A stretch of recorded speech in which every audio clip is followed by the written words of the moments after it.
5 tahun kuhabiskan untuk meyakini bahwa suamiku telah tiada, tertelan bencana gempa di Palu.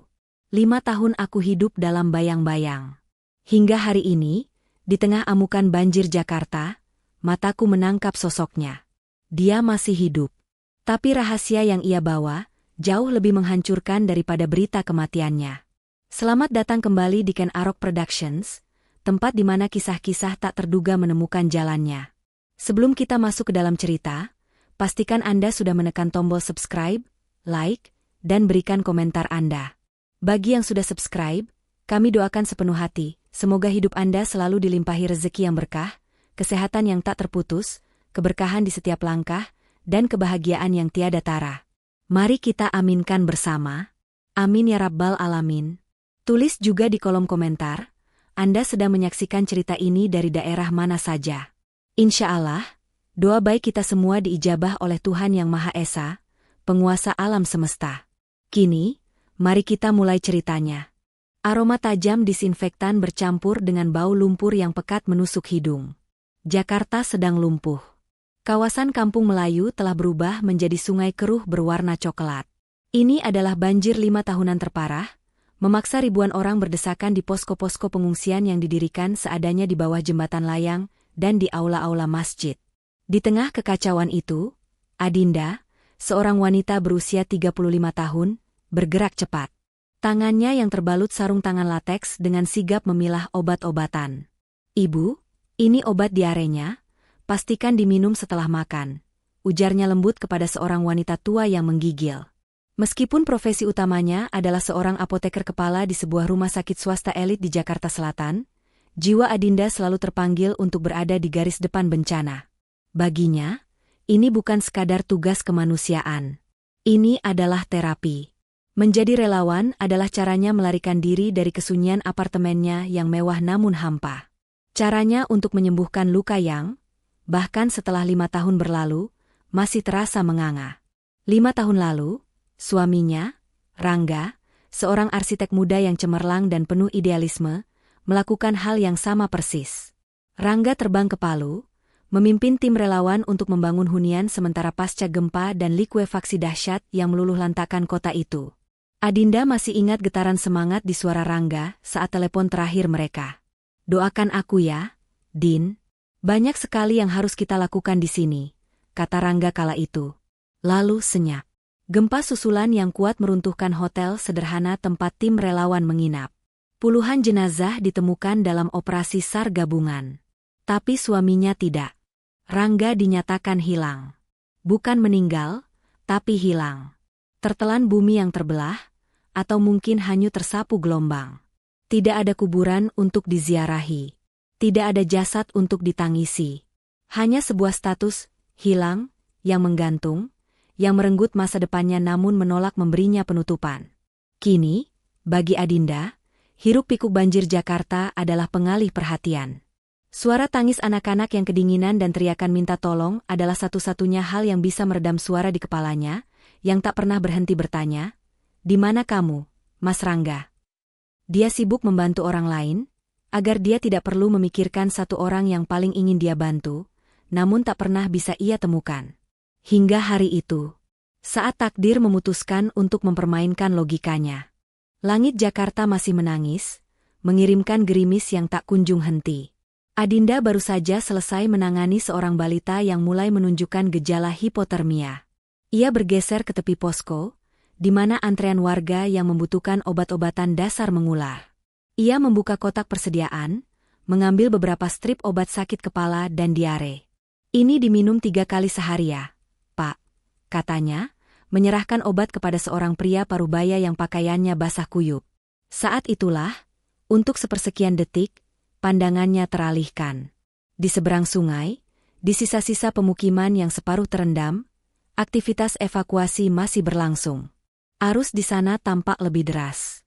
Sekelompok relawan lokal, mungkin warga yang selamat, sedang berjuang memindahkan seorang nenek tua dari atap rumahnya ke sebuah perahu karet kecil. Mata Adinda menyapu kerumunan itu, awalnya hanya sebagai pengamatan standar prosedur. Namun, pandangannya terkunci. Ada seorang pria. Dia berbeda dari yang lain. Pakaiannya paling compang-camping. Tubuhnya terlihat jauh lebih kurus kering dibanding 5 tahun lalu, dan wajahnya tertutup oleh brewok yang tebal dan tak terurus.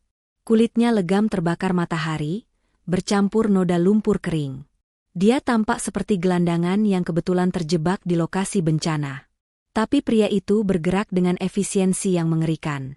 Cara dia mengikatkan tali ke tiang, cara bahunya menegang saat menahan perahu agar tidak terseret arus, cara dia berjongkok untuk menenangkan si nenek yang panik. Adinda mengenal gerakan itu. Dunia di sekeliling Adinda seakan berhenti berputar. Genggamannya pada kotak obat melemah. Suara riuh pengungsi di depannya menghilang, tergantikan oleh detak jantungnya sendiri yang tiba-tiba memompa begitu keras hingga terasa sakit di dada. Pria itu berbalik sedikit, memberi instruksi pada rekannya. Profil wajahnya terlihat jelas.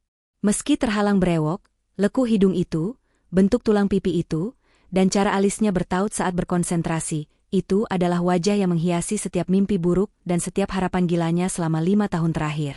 Banjir, lumpur, dan waktu 5 tahun telah merampas penampilannya, tapi tidak dengan posturnya. Tidak mungkin. Desis Adinda pada dirinya sendiri. Tangannya mulai gemetar. Ini pasti halusinasi. Ini pasti akibat kelelahan, akibat duka yang tidak pernah tuntas. Lalu pria itu mendongak, menatap lurus ke seberang sungai, seolah merasakan ada yang mengawasinya. Meski terpisah jarak 50 meter, mata mereka bertemu.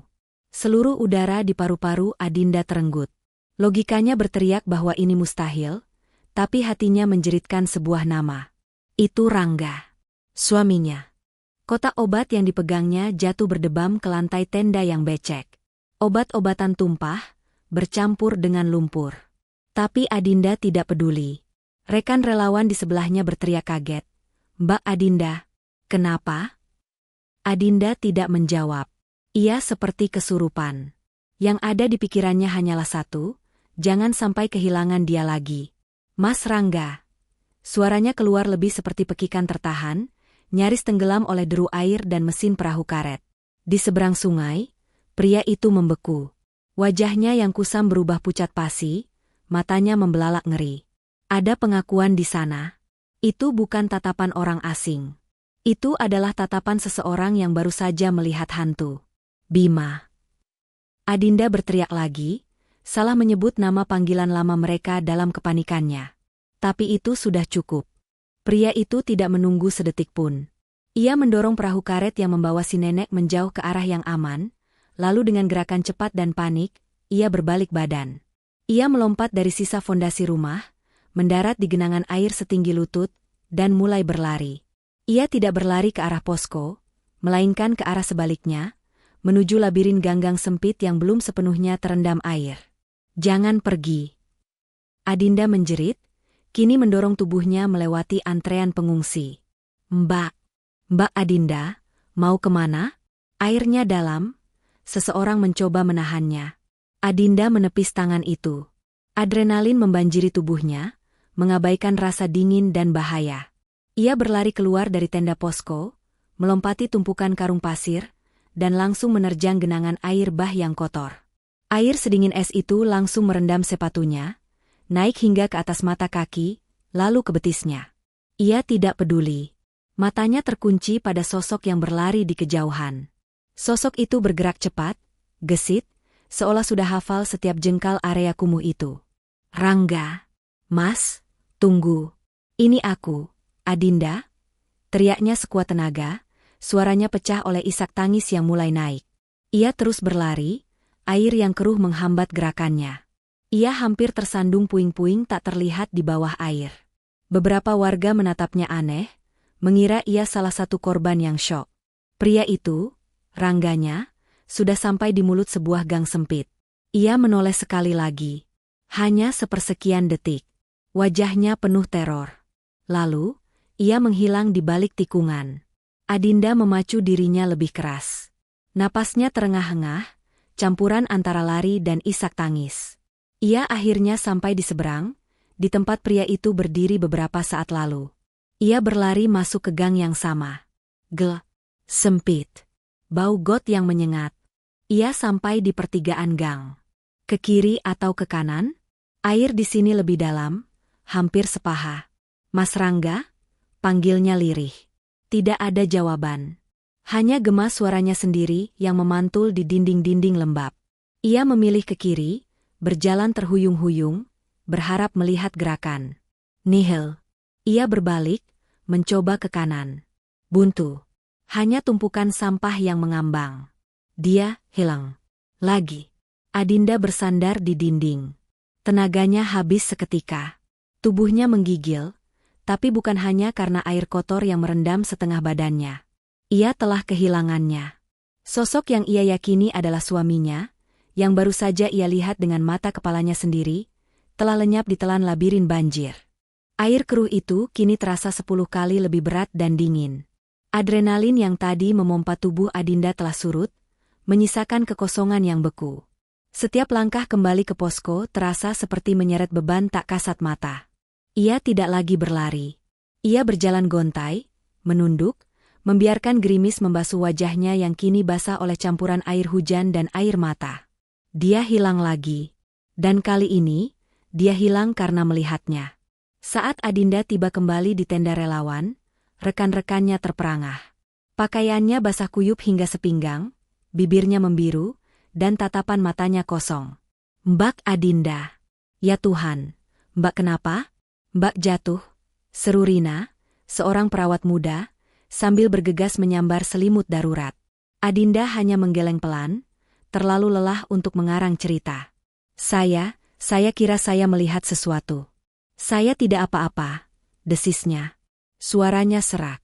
Rina dan relawan lain membantunya duduk di kursi lipat, menyelimutinya, dan memaksanya minum teh panas yang langsung diseduh. Gelas plastik itu bergetar hebat di genggaman tangannya yang gemetar. "Mbak pucat sekali. Mbak harus istirahat." "Biar kami yang urus posko," kata Rina, menatapnya dengan cemas. Adinda mengangguk, tapi pikirannya berkecamuk. Saat kehangatan teh mulai menjalar, logika yang sempat lumpuh itu kembali mengambil alih. "Apa yang baru saja aku lakukan?" batinnya.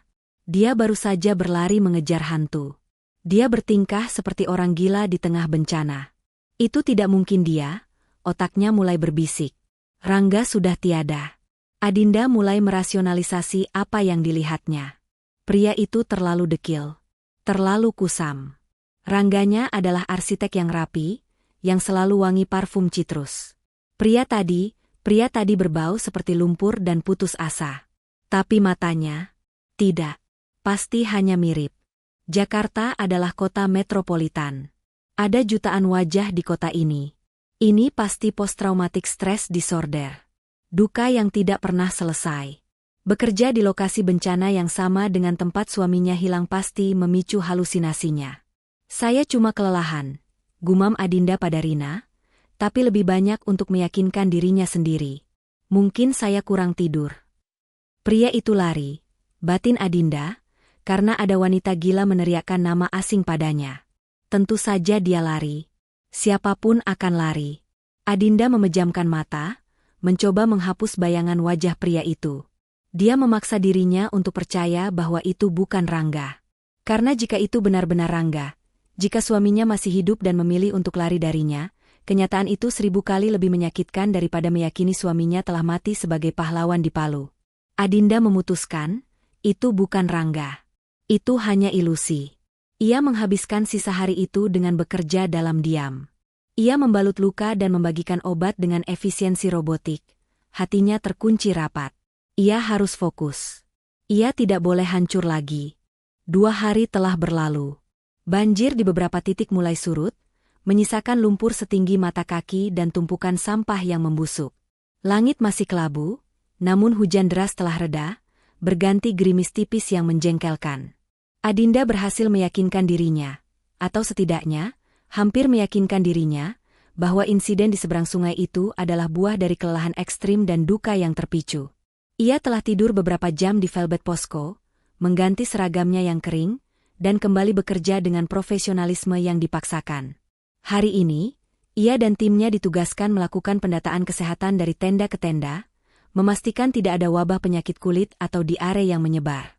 Mereka bergerak ke area yang sedikit lebih kering, di bawah naungan jembatan layang tol yang besar dan kokoh, tempat ratusan pengungsi mendirikan tenda-tenda terpal darurat. Suasananya pengap. Suara tangis anak-anak, batu kering, dan obrolan putus asa menggema di antara pilar-pilar beton raksasa. Adinda sedang mencatat keluhan seorang ibu yang bayinya mulai demam, ketika sebuah suara tawa kecil anak-anak terdengar dari arah pilar tergelap. Itu tawa yang riang, sangat kontras dengan kesuraman di sekitarnya. Adinda menyelesaikan catatannya, menyerahkan parasetamol sirup, dan berpamitan. Sesuatu menariknya ke arah pilar itu. Mungkin hanya naluri medisnya yang ingin memastikan anak itu baik-baik saja. Ia berjalan mendekat, melewati jemuran pakaian basah yang digantung seadanya. Dan di sanalah dia, duduk di atas lembaran kardus kering, membelakanginya. Pria itu, pria yang sama dari seberang sungai. Keraguan Adinda runtuh seketika. Jarak mereka kini hanya beberapa meter. Ia bisa melihat dengan jelas sobekan di kemeja kotak-kotak kotor yang dikenakannya, dan rambutnya yang ikal panjang diikat ke belakang seadanya dengan karet gelang. Kali ini tidak ada keraguan. Itu Rangga. Adinda merasa lututnya lemas. Ia ingin memanggilnya, tapi tenggorokannya tercekat. Pria itu sedang menyuapi seorang anak perempuan kecil, mungkin berusia 5 atau 6 tahun. Anak itu kurus, tapi matanya berbinar-binar. Lagi, ayah, pesawatnya mau mendarat, celoteh anak itu. Pria itu tertawa pelan, tawa serak yang dulu sangat Adinda kenal. Siaap pesawatnya masuk hanggar, katanya, menyuapkan sesendok nasi bungkus ke mulut kecil itu. Dada Adinda terasa seperti diremas. Ayah? Seolah merasakan ada yang mengawasinya, pria itu berhenti. Perlahan, sangat perlahan, dia menoleh ke belakang. Mata mereka bertemu lagi. Kali ini, tidak ada lari. Tidak ada kepanikan yang terburu-buru. Wajah Rangga mengeras. Ketakutan yang dilihat Adinda 2 hari lalu kini, berganti menjadi sesuatu yang lain. Sesuatu yang dingin, jauh, dan asing. Dia menatap Adinda seolah-olah Adinda adalah ancaman. Tatapannya tajam, memerintahkan Adinda untuk diam, untuk tidak mendekat. Ada permohonan putus asa di sana, tapi juga ada dinding baja yang tak bisa ditembus. Itu adalah mata suaminya, tapi menatapnya seperti orang asing. Waktu seakan membeku di bawah jembatan layang itu. Tawa riang mentari, anak perempuan itu, telah berhenti. Ia menatap Adinda dengan tatapan ingin tahu, mulutnya masih menyisakan sedikit nasi. Kaki Adinda akhirnya bergerak, seolah ditarik oleh magnet yang tak tertahankan.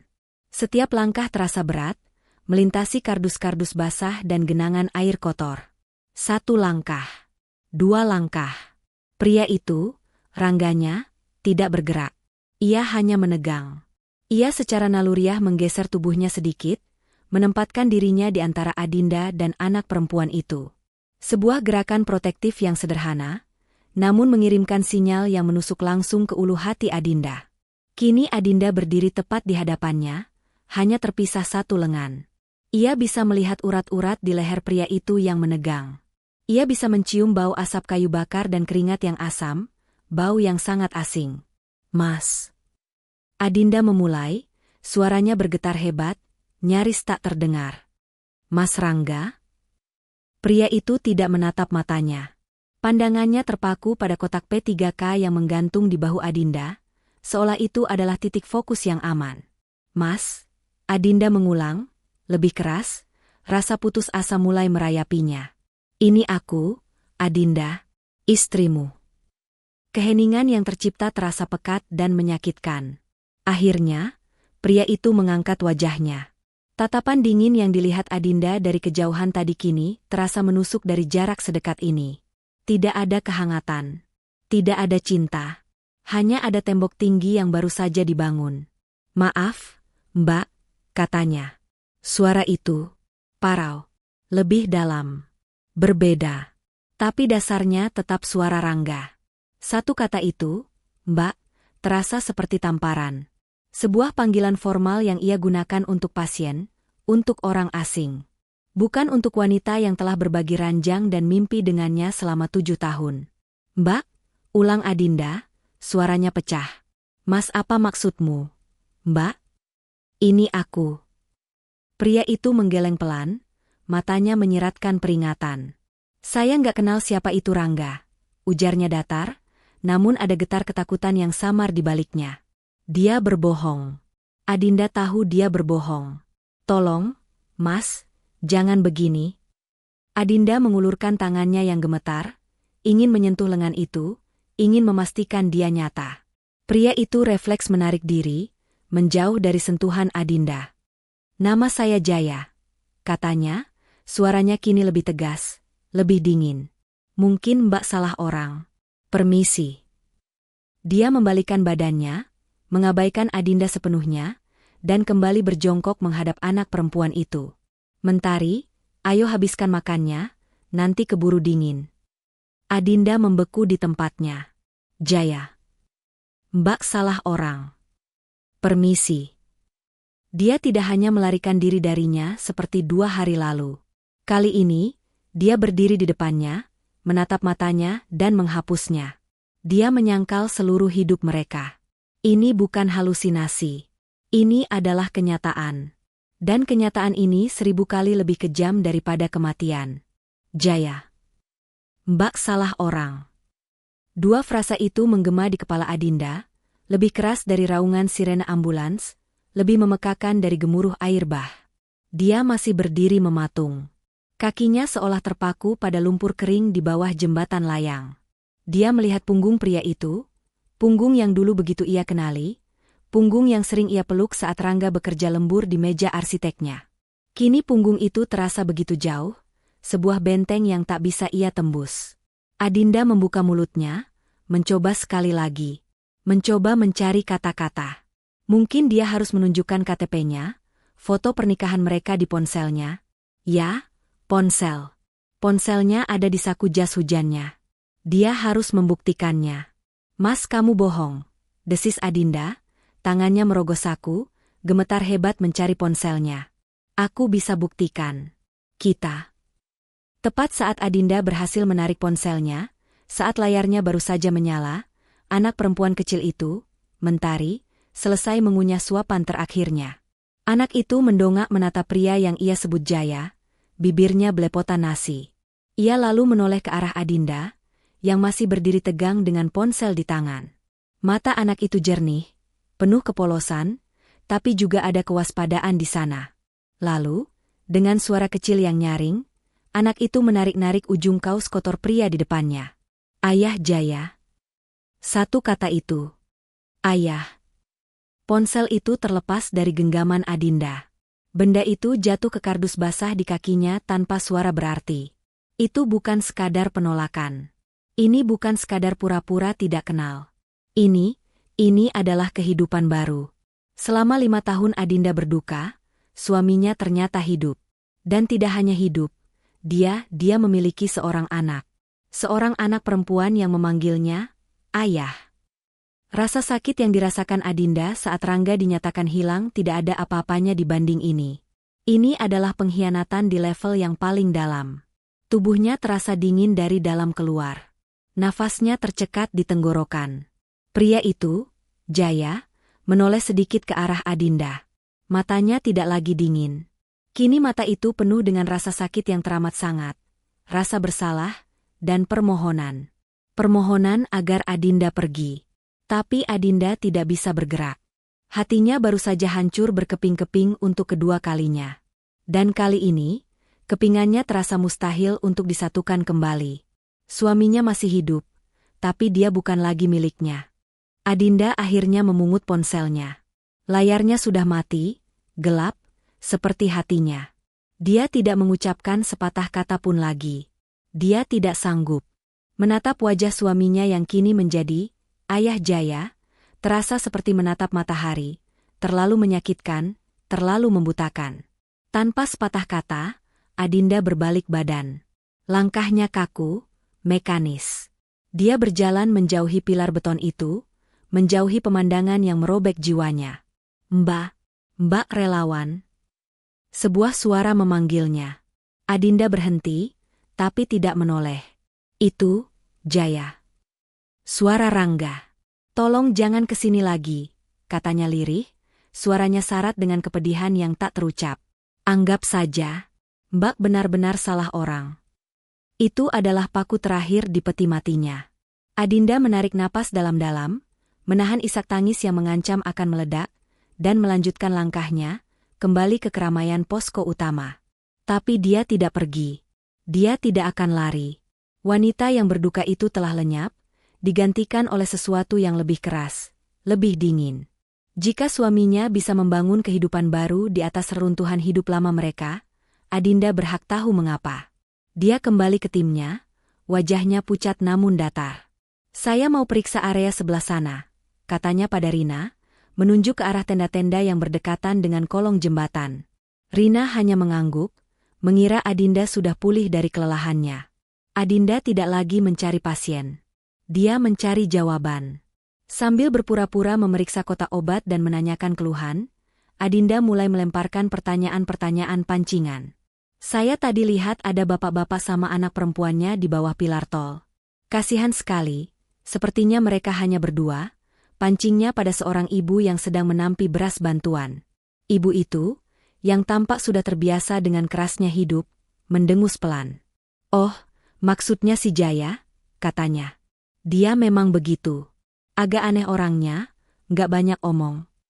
Jantung Adinda berdebar. Dia berhasil. "Dia sudah lama tinggal di sini, Bu?" tanya Adinda lagi, berusaha terdengar biasa saja, seperti relawan yang sedang mendata. "Sudah bertahun-tahun," jawab si ibu. "Orang-orang sini bilangnya dia dulu ditemukan linglung di stasiun. Kayak orang hilang ingatan. Dia tinggal di gubuk kardus di kolong jembatan Cawang situ.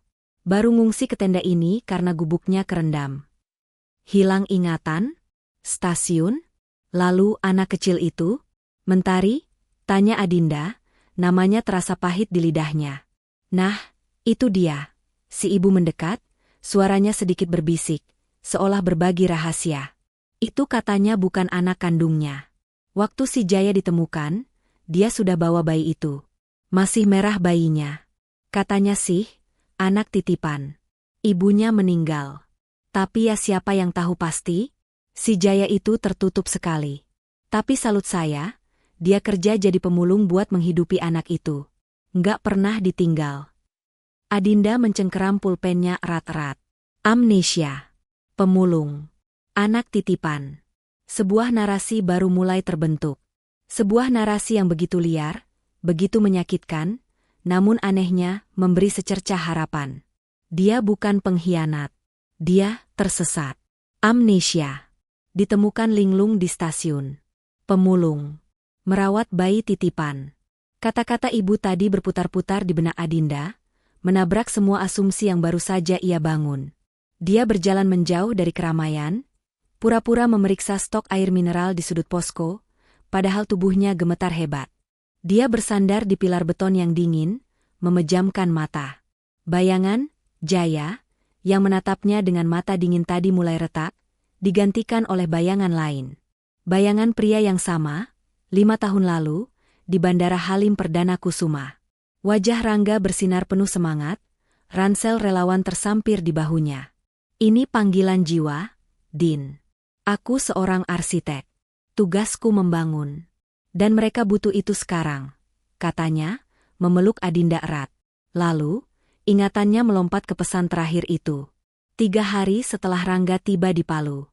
Saat itu Adinda sedang cemas di apotek, memantau berita gempa susulan yang tak kunjung berhenti. Ponselnya bergetar. Sebuah pesan WhatsApp masuk. Dari Mas Rangga.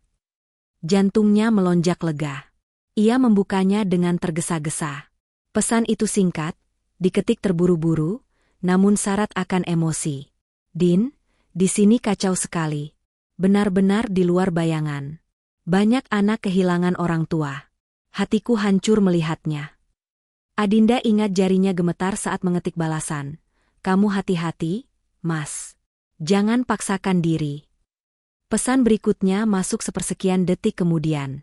"Jaga diri baik-baik. Apapun yang terjadi, aku cinta kamu. Itu saja. Aku cinta kamu." Adinda membalas, "Aku juga cinta kamu, Mas. Cepat pulang." Balasannya terkirim. Centang 1.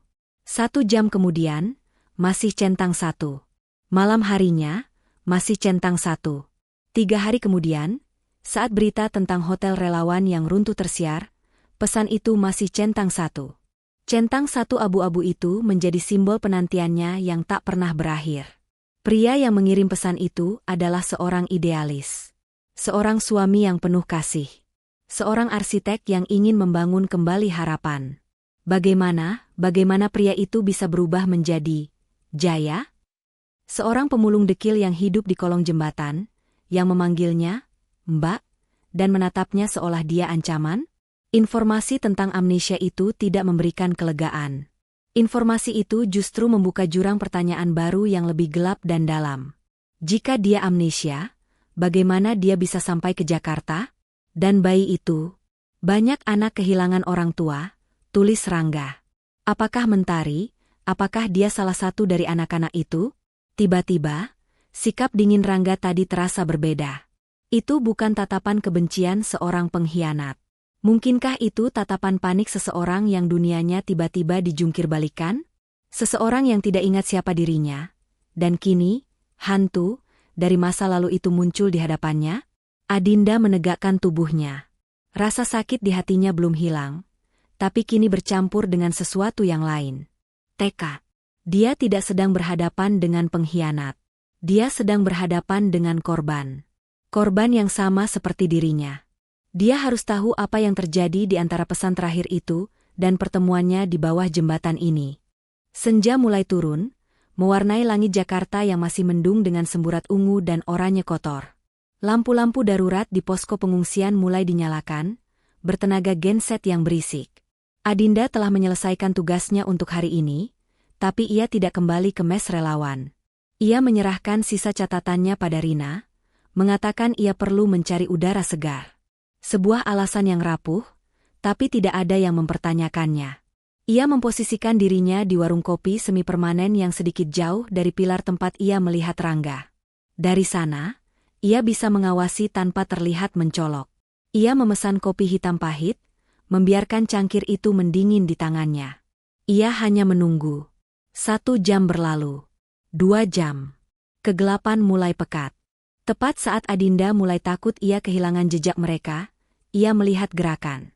Pria yang menyebut dirinya Jaya, itu bangkit. Ia melipat terpal kecil mereka dengan rapi, memasukkan sisa nasi bungkus ke dalam tas kresek. Ia membangunkan Mentari, yang tertidur bersandar di ransel butut. Rangga, Adinda kini memanggilnya begitu dalam hatinya, menggendong Mentari di punggungnya. Anak itu tampak begitu terbiasa, kedua kakinya yang kecil melingkar pas di pinggang pria itu. Lalu, mereka mulai berjalan. Adinda meletakkan beberapa lembar uang di meja dan bangkit. Jantungnya berdebar kencang. Ia menjaga jarak aman, sekitar 30 meter di belakang mereka. Mereka tidak berjalan ke arah jalan raya, tempat evakuasi dan bantuan terpusat. Mereka justru berjalan ke arah sebaliknya, menyusuri pinggiran sungai yang airnya sudah sedikit surut, menuju ke area yang lebih gelap, lebih dalam, di bawah perut jalan tol. Adinda mengikuti. Ia menggunakan tumpukan sampah sisa banjir dan mobil-mobil yang terendam sebagai tempat berlindung. Ini adalah dunia yang benar-benar asing baginya. Dunia yang hanya ia lihat dari jendela mobilnya saat melintas di atas jalan layang. Rangga berjalan dengan langkah yang pasti, hafal setiap jengkal tanah yang ia pijak, menghindari lubang dan pecahan kaca meski dalam kegelapan. Dia milik tempat ini. Akhirnya, mereka berhenti. Mereka tiba di sebuah area di bawah struktur jalan tol, di antara 2 pilar beton raksasa. Tempat ini tersembunyi, terlewatkan oleh tim SAR karena lokasinya yang sulit. Di sanalah rumah mereka. Hati Adinda terasa seperti diremas hingga hancur. Itu bukan rumah. Itu adalah sebuah gubuk yang dibangun dari sisa-sisa spanduk caleg yang sudah pudar, potongan triplek lapuk, dan lembaran-lembaran kardus tebal. Ukurannya tidak lebih besar dari kamar mandi mewahnya di apartemen. Adinda bersembunyi di balik pilar lain, menahan napas. Ia melihat Rangga menurunkan Mentari dengan lembut. Ia membuka pintu, selembar seng berkarat, dan menyalakan sesuatu di dalam. Sebuah cahaya oranye yang lemah berkedip, lampu teplok. Dari celah dinding kardus, Adinda bisa melihat siluet mereka di dalam. Ia melihat suaminya, Sang arsitek yang dulu merancang gedung-gedung mewah, kini duduk bersila di atas lantai tanah yang lembab, menuangkan air dari jeriken ke gelas plastik untuk mentari. Ini adalah kenyataan suaminya selama 5 tahun.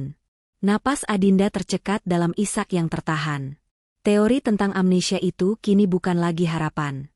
Itu adalah satu-satunya penjelasan. Tidak mungkin Rangganya memilih kehidupan ini. Dia tidak berkhianat. Dia telah terlempar ke dasar jurang kehidupan, sendirian. Adinda tidak kembali ke gubuk itu malam itu. Dia tidak sanggup melihat suaminya, tulang punggungnya, pelindungnya, hidup dalam kemelaratan seperti itu, di tempat yang bahkan tidak layak disebut hunian, telah menguras habis sisa kekuatannya. Dia kembali ke posko dalam keadaan linglung, mengabaikan tatapan cemas Rina, dan roboh di velvetnya, menangis tanpa suara hingga fajar menyingsing. Keesokan paginya, dia kembali. Bukan sebagai relawan, tapi sebagai Adinda. Dia menanggalkan rompi resminya, hanya mengenakan kaos dan celana kargo. Dia harus tahu ceritanya, dan dia tidak akan mendapatkannya dari Rangga, yang jelas-jelas menghindarinya. Dia perlu bicara dengan seseorang yang tahu siapa Jaya. Dia berjalan menuju area kolong jembatan itu lagi. Kali ini, di bawah cahaya pagi yang pucat, pemukiman liar itu terlihat lebih menyedihkan. Tak jauh dari gubuk Rangga, ada sebuah warung semi-permanen. Warung triplek yang menjual kopi saset, mie instan, dan rokok ketengan. Jantung dari komunitas yang terlupakan ini. Seorang wanita paruh-baya dengan daster pudar, yang dipanggil warga, Bu Lastri, sedang mengelap gelas. Adinda duduk di bangku kayu panjang, memesan teh tawar hangat. Tangannya sedikit gemetar. Saya relawan dari posko banjir. Adinda memulai, suaranya diatur agar terdengar tenang. Saya sedang mendata warga yang tinggal di kolong jembatan sini. Tadi malam, saya lihat ada bapak-bapak yang menggendong anak kecil. Bu Lastri berhenti mengelap. Dia menatap Adinda, matanya tajam, menilai. Si Jaya, maksudnya? Adinda mengangguk. Iya. Apa dia tinggal sendirian dengan anaknya? Bu Lastri tertawa kecil, tawa yang tidak ada lucunya. Jaya itu sendirian, Neng.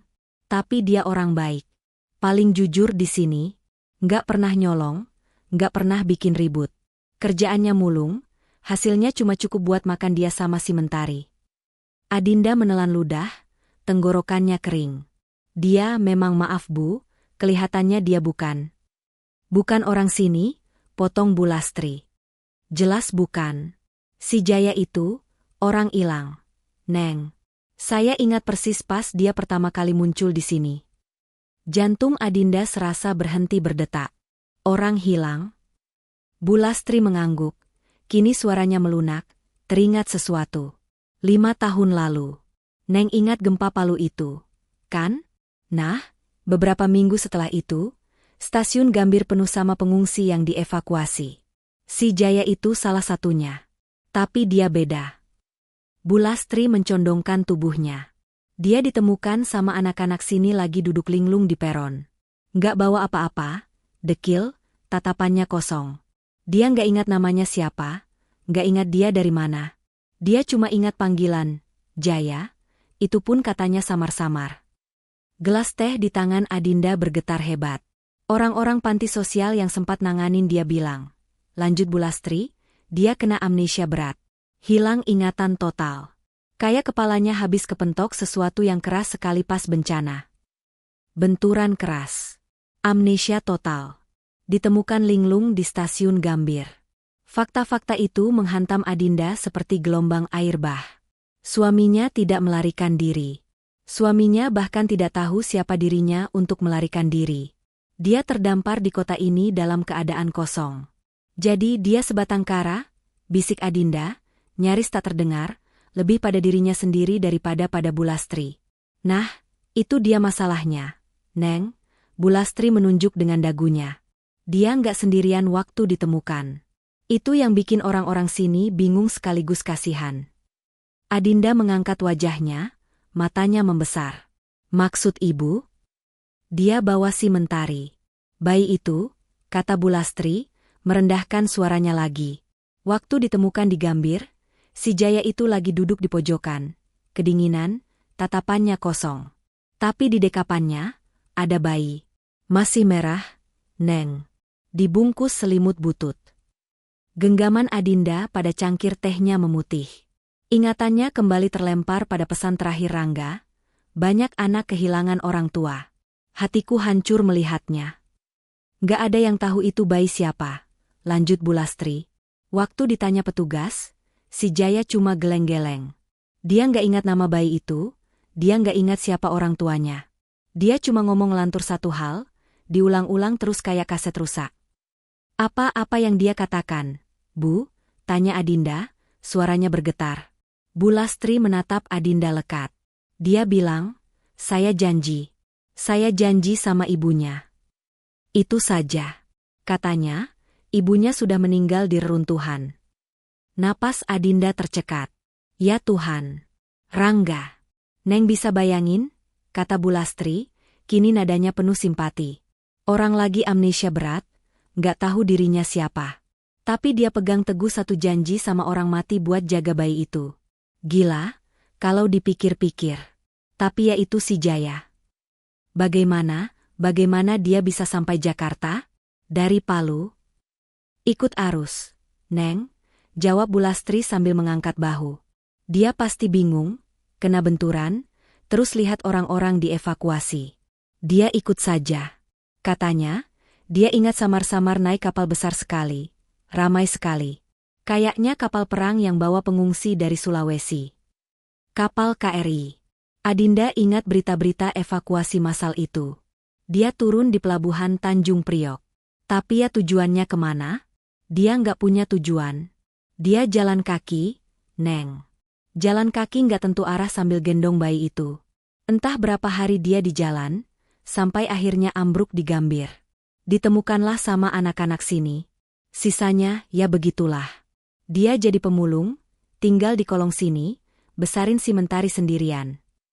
Adinda menunduk dalam-dalam. Air matanya menetes satu-satu, jatuh ke cangkir tehnya yang sudah dingin. Pria yang ia kira mengkhianatinya, ternyata sedang menjalankan misi paling mulia dalam kondisi paling hancur. Dia tidak hanya kehilangan ingatan. Dia telah kehilangan seluruh dunianya, namun memilih untuk menyelamatkan satu dunia kecil milik orang lain. Cerita Bulastri telah memberikan Adinda apa yang ia butuhkan. Bukan lagi amarah, bukan lagi rasa dikhianati, tapi sebuah pemahaman yang memilukan. Dia tidak pulang ke posko. Dia pulang ke apartemennya. Selama 5 tahun, ada satu laci di kamarnya yang tidak pernah ia buka. Laci yang menyimpan masa lalu.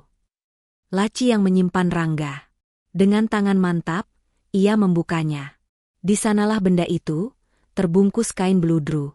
Album foto pernikahan mereka. Malam itu, Adinda kembali ke kolong jembatan Tol Cawang. Bukan lagi sebagai relawan yang tersesat, tapi sebagai seorang istri yang datang untuk menjemput suaminya. Dia tiba di gubuk kardus itu. Lampu teplok di dalam menyala, cahayanya berkedip-kedip lemah. Adinda bisa mendengar suara Jaya, yang parau, sedang menyanyikan lagu Nina Bobo yang sumbang namun lembut. Mentari tertidur. Adinda menarik napas dalam-dalam, lalu mengetuk pelan, pintu, seng itu. Suara nyanyian berhenti. Hening. Siapa?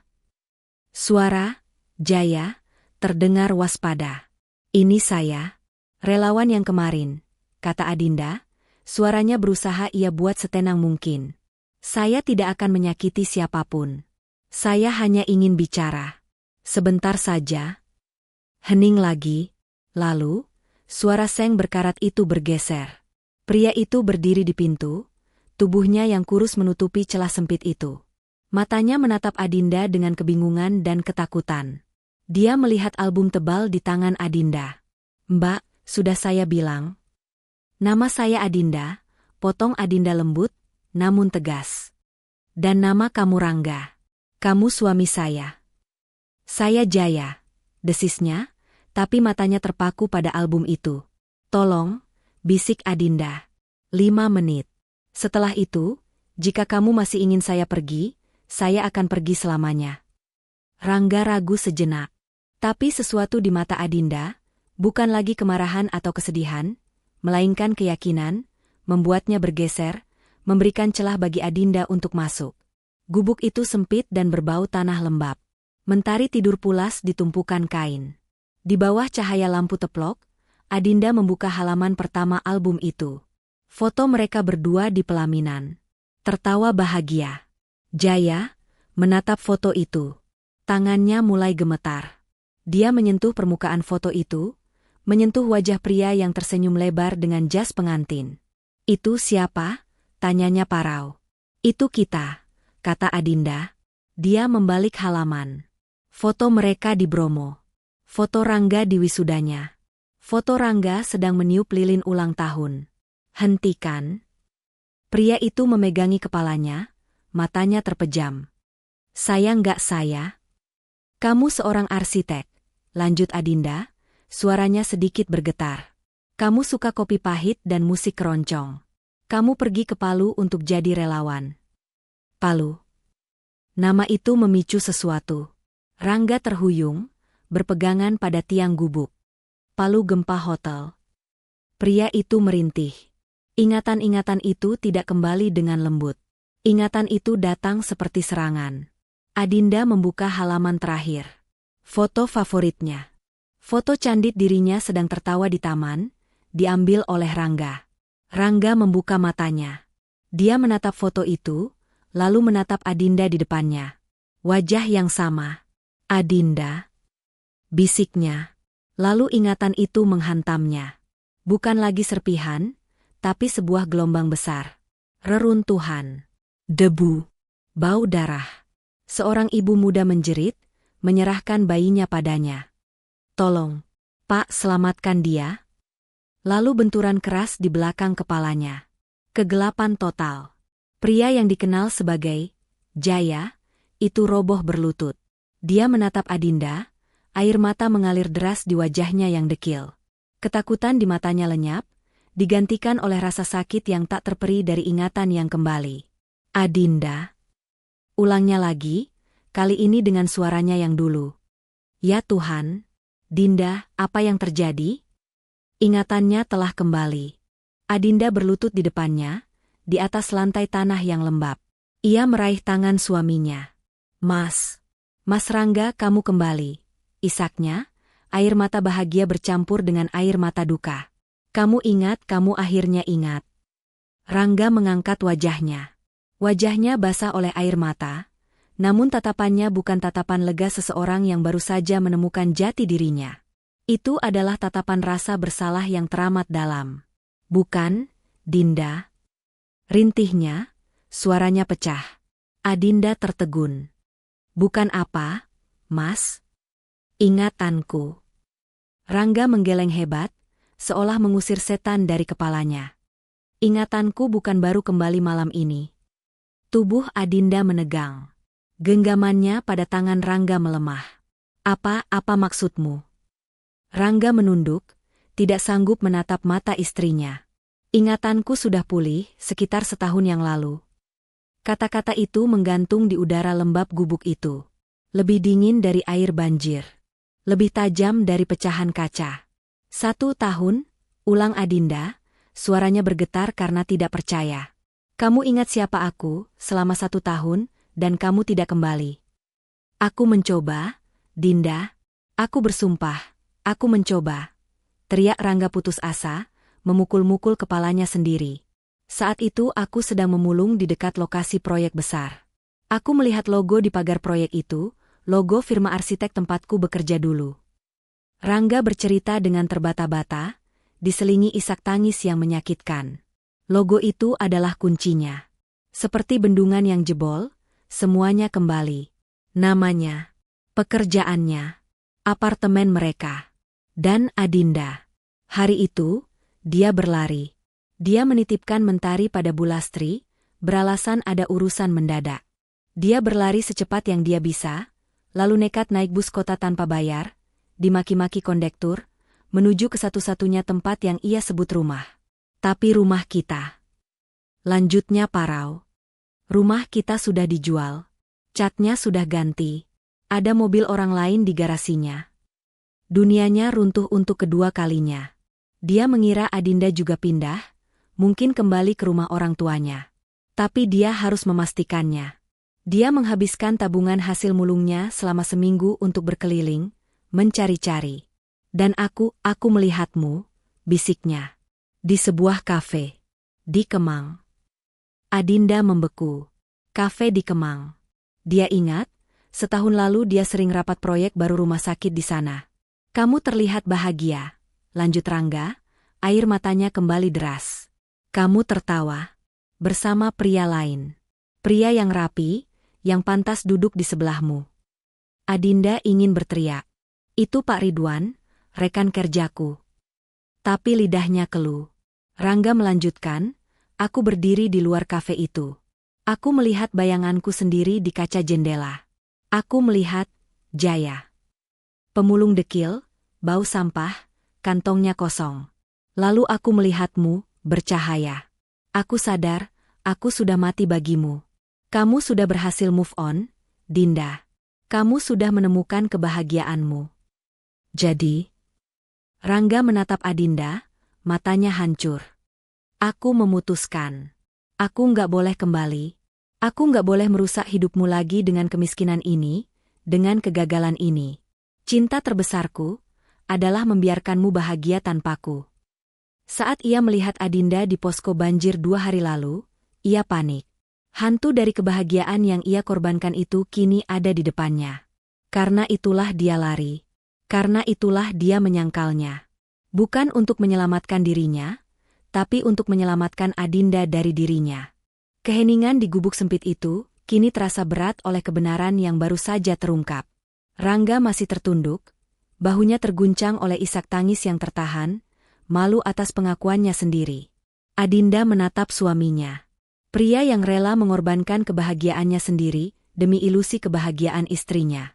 Pria yang memilih hidup di dasar jurang agar tidak mengotori surga yang ia kira telah Adinda temukan. Amarah? Tidak ada. Yang ada hanya rasa sakit yang meluap, bukan karena dikhianati, tapi karena kesalahpahaman yang begitu tragis. Perlahan, Adinda mengulurkan tangannya.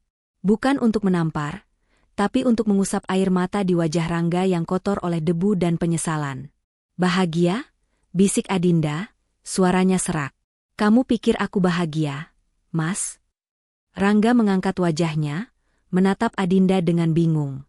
Tidak ada satu hari pun dalam 5 tahun ini aku bahagia. Lanjut Adinda. Air matanya kini mengalir deras. Pria yang kamu lihat di kafe itu cuma rekan kerjaku, Pak Ridwan. Kami sedang rapat proyek. Aku tertawa mungkin. Tapi itu tawa yang hampa. Tawa orang yang sudah lupa bagaimana caranya benar-benar merasa hidup. Adinda menggenggam kedua tangan suaminya yang kasar dan kapalan, tangan seorang arsitek yang kini menjadi tangan seorang pemulung.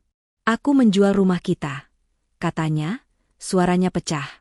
Aku menjualnya bukan karena aku move on. Aku menjualnya karena aku nggak sanggup. Aku nggak sanggup tinggal di sana sendirian, di setiap sudutnya aku melihat bayangan kamu. Aku menderita, Mas Rangga. Sama menderitanya seperti kamu. Rangga tertegun. Dia menatap Adinda, matanya yang penuh luka kini terbuka lebar. Adinda aku tidak tahu. Tentu saja kamu nggak tahu, potong Adinda lembut. Karena kamu melihatku dari jauh. Kamu nggak melihat hatiku. Adinda bergeser sedikit, pandangannya beralih ke sosok mungil mentari yang tertidur pulas di tumpukan kain, tidak menyadari bahwa takdirnya sedang ditentukan. Dan soal janjimu pada Ibu Mentari, lanjut Adinda, suaranya kini mantap. Ia menoleh kembali ke Rangga. Soal janji yang membuatmu bertahan hidup sendirian di kota ini. Adinda tersenyum di tengah air matanya. Ia meraih tangan Rangga dan meletakkannya di atas tangannya sendiri, seolah bersumpah. Itu bukan cuma janjimu lagi. Mulai malam ini, itu janji kita. Rangga tertegun. Mulutnya sedikit terbuka, tidak percaya dengan apa yang baru saja ia dengar. Dinda, kamu mau menerima dia? Adinda mengangguk, air matanya kini menjadi air mata kelegaan. Dia adalah bagian dari 5 tahun hidupmu yang hilang. Dia adalah alasan kamu masih di sini. Bagaimana mungkin aku tidak menerimanya? Adinda berdiri, lalu menarik suaminya untuk ikut berdiri. Dia memeluk tubuh kurus itu erat-erat, memeluk bau keringat dan lumpur yang tidak lagi ia pedulikan. "Kita pulang, Mas Rangga," bisik Adinda di telinga suaminya. "Kita pulang bertiga. Kita mulai lagi semuanya dari awal." Di tengah sisa-sisa bencana banjir Jakarta, di kolong jembatan yang kumuh dan terlupakan itu, cinta mereka yang telah hilang selama 5 tahun, yang tersesat dalam amnesia dan dikubur oleh pengorbanan yang salah arah, akhirnya menemukan jalan pulangnya. 6 bulan kemudian, di sebuah apartemen yang bersih dan hangat di Jakarta Selatan, aroma masakan rumahan menguar di udara. Ini adalah aroma yang sudah lama hilang dari tempat itu. Seorang anak perempuan kecil, Mentari, kini terlihat lebih berisi dan ceria. Ia duduk di meja makan, sibuk menggambar dengan krayon. Rambutnya telah dipotong rapi dan ia mengenakan piyama bergambar kelinci. Adinda keluar dari dapur membawa 3 cangkir coklat panas. Ia meletakkan satu di depan Mentari, yang langsung mendongak dan tersenyum. "Makasih, Bunda," cicitnya. Panggilan, Bunda, itu, kini terdengar begitu alami. Rangga masuk ke ruangan. Ia tidak lagi dekil. Tubuhnya telah kembali berisi, meski bekas luka di pelipisnya, saksi bisu dari benturan di palu, terlihat jelas. Ia tidak lagi, Jaya, si pemulung, tapi ia juga belum sepenuhnya, Rangga, sang arsitek. Ia adalah seseorang di antaranya, sedang dalam proses penyembuhan. Trauma amnesia dan 5 tahun hidup di jalanan masih menyisakan bayangan di matanya, tapi tatapan dingin itu telah lenyap selamanya. Ia menghampiri Adinda, memeluk istrinya dari belakang, dan mengecup puncak kepalanya. Matanya lalu tertuju pada gambar Mentari. Di atas kertas itu, ada 3 sosok bergandengan tangan di depan sebuah rumah sederhana. 1 sosok pria tinggi, 1 sosok wanita, dan 1 sosok anak kecil di tengah. Di atasnya, matahari bersinar cerah. Rangga tersenyum. Senyum tulus pertamanya setelah bertahun-tahun. Di antara puing-puing ingatan yang hancur dan takdir yang kejam, mereka tidak hanya menemukan jalan pulang. Mereka membangun rumah yang baru. Kisah Adinda, Rangga, dan Mentari mengajarkan kita bahwa terkadang takdir bekerja dengan cara yang paling menyakitkan untuk menyatukan kembali apa yang telah lama hilang. Pengorbanan atas nama cinta, meski terkadang salah arah, adalah bukti terdalam dari sebuah kesetiaan. Selesai sudah kisah kita kali ini. Terima kasih telah setia menyimak di Ken Arok Productions. Kami tidak akan pernah bosan untuk mengingatkan Anda. Dukung terus saluran ini agar kami bisa terus menghadirkan kisah-kisah yang menyentuh dan tak terduga. Pastikan Anda sudah menekan tombol subscribe, like, komen, dan share video ini ke teman-teman atau keluarga Anda. Dan bagi Anda yang sudah subscribe, kami doakan sekali lagi, sepenuh hati semoga hidup Anda selalu dilimpahi rezeki yang berkah, kesehatan yang tak terputus, keberkahan di setiap langkah, dan kebahagiaan yang tiada tara. Mari kita aminkan bersama. Amin ya Rabbal Alamin. Apa pelajaran yang bisa Anda ambil dari cerita ini? Tuliskan pendapat Anda di kolom komentar. Saya, narator Anda, pamit undur diri. Sampai jumpa di kisah-kisah tak terduga berikutnya. Salam.